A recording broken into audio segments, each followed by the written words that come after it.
he's just turned out to be he's a huge horror fan. Chris is amazing, but I think he was, one of his bandmates on the tour bus one day pulled up the Hacksaw scene and was like, Chris, you gotta check this out, you're gonna love this movie. He's like, oh, come on, he's like, another Killer Clown movie?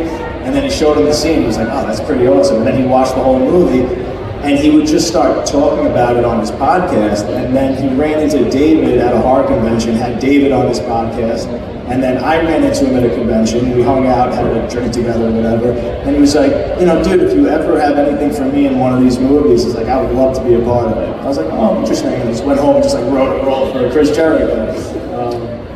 Well, we're certainly picking up where we left off, right? You gotta see how Art gets out of that situation of just being ahead. So there's a good chance you will see Jericho again.